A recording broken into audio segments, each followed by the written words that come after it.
collective. What you seek is seeking you. So that wheel of fortune that you're seeking in your life, that we all are seeking in our life, is seeking us.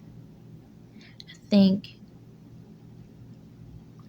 the more we move on inspired action, the more we get results. I think, see that word think, that's what stops us from taking inspired action. So the less we think and the more that we move, when we get that nudge to do the thing, we need to start doing it. That is right where the wheel of fortune is going to be. It's about like surrendering the resistance when you're told to be moving in a certain direction or you're tugged in a certain direction. Stop questioning things. I noticed, previously I questioned a lot because I'm an overthinker. So I'm over analyzing. Well, why did I? Is that a good move? Should I do it? And I also used to always want to run my ideas by people and get a second, you know, thought on it. And that caused me to not make the moves because it's a number of things probably that caused me to not make the moves, or I think didn't make the moves that were fulfilled to completion. I feel like outside energy, when it's prematurely added, can ruin what you're trying to bake. So it's like when you're baking a cake. If you open that too soon, you open your oven door too soon, you ruin, you take the chance of ruining the cake or the bread and it falling. And it's the same with your plans. A lot of us don't reach our wheel of fortune or haven't reached our wheel of fortune in the past. It's because we be too anxious and too happy to share. And we be sharing prematurely. Not saying that the people you sharing with don't want you to achieve it, their physical part of them, but spiritually, sometimes people will grudge you when you come to them and show them that you have grand ideas that can evolve and elevate your life in a way. And so you have to be mindful of that. A lot of us, make that one mistake, taking our plan prematurely to a person instead of taking it to spirit and taking it to yourself and meditate on it and pray on it and then move with inspired action. I believe if we start, you know, doing it the opposite way, get your plan, pray on your plan, and move when spirit tells you to move, and then you share, what you have going on after the fact, after you give, you know, hand it over to the Lord first, because you leaving your dream vulnerable when you don't get it protected first with the spirit. And I know that a lot of us are moving out of our old ways of thinking. A lot of people have switched out of religion, and I've been spiritual and doing spirituality.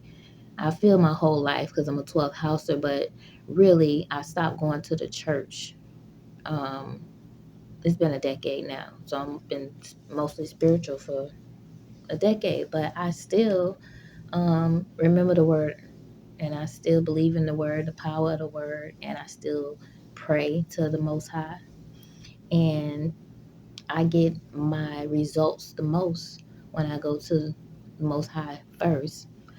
It relieves the anxiety that people can put in your mind and in your system, because if you take it to people prematurely where you're unsure and you haven't gotten the okay from the Most High, people can plant seeds of doubt and fear and anxiety on your plans, and your plans won't even come to fruition because of the fear that has been built. So, like in this era, this new season, we are turning within, going within, and planning our life with God first and letting that work. And we're moving on inspired action. We're not running our plans by others. Now, if you have a mentor or something like that, that's different, right?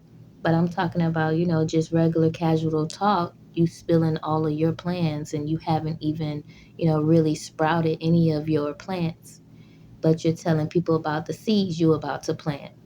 They'll ruin the soil before you even get the seeds there, just by, you never know people's intentions. People can smile in your face and wish bad for you, or wish that you don't ever get ahead, because it's just weird human actions. Human, um, I don't know what to call that shit. Hating.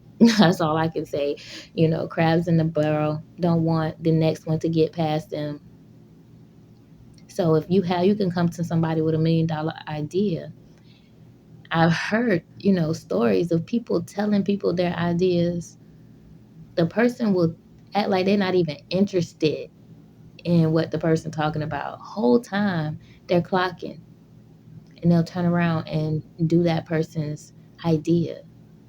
And even in my own life, I've, stumped my toe and told people things I want to do, items I wish to have, places I wish to go. And at the time, financially not able to do those things. When you tell those things to people who are financially able to do it, and they don't have their own wishes and dreams and desires, they'll grab your shit. And because they have the means to do it, they'll run and do it before you, and will turn it around and make it look as if it was their idea the whole time. So you have to be careful about what you tell people that you wish to have in your life. Moving off inspired action is also just like the best thing we can do, because it takes that overthinking out.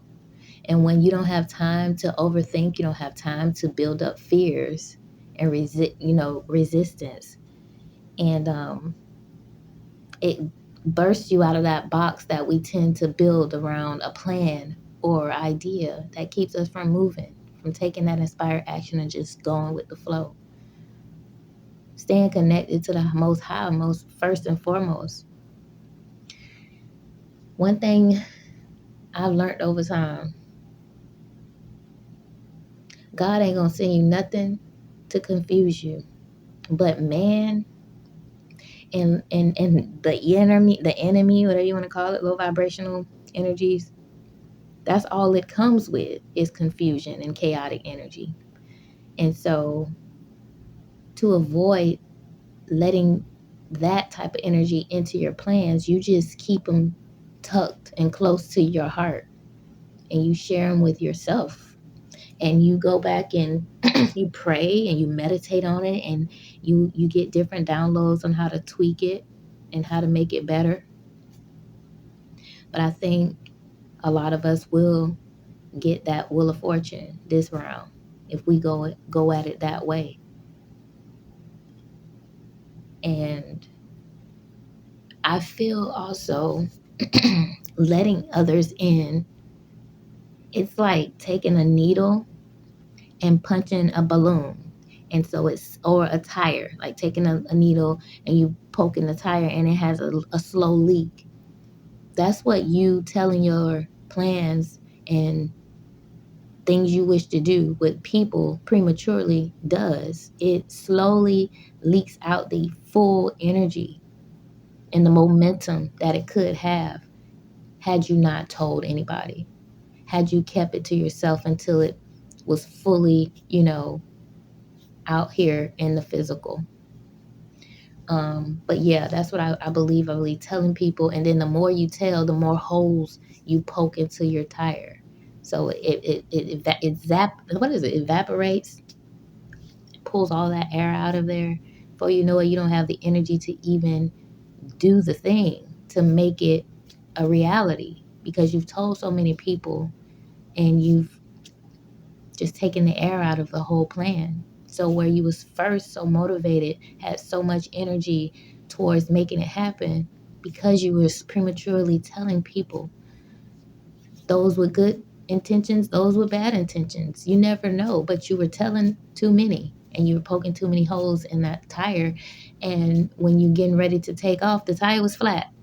There's too much air let out, too much energy, too much letting people know what the plan is. So, moving within, writing your plans down, checking them twice like Christmas. Yeah, but I think that that really is what is going to get us to that wheel of fortune. And I think that's what God wants us to do. God wants us to come to Him, and He'll tell you who to share it with. But when we do it ourselves, when we go ahead of the Lord, our Savior, the Most High, we go ahead of that without even, you know, checking it with the Most High, and we think we need to go to a human first, you can be stumping your toe and, you know, possibly making it where it never happens. Go to the Lord first. It'll tell you, He will tell you, He, she, it, Most High, will tell you who to share with and who not. And always listen to your intuition too. And, because it's like your intuition is so strong, but a lot of people ignore it. I have in the past too.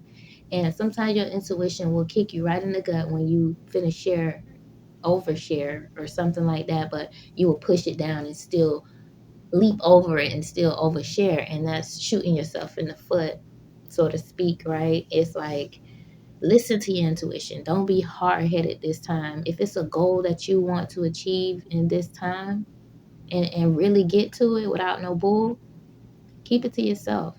Plan. Write down your plan. Make the blueprint. Make it clear and present it to your Most High. Present it to Him. Meditate on it. Tweak it.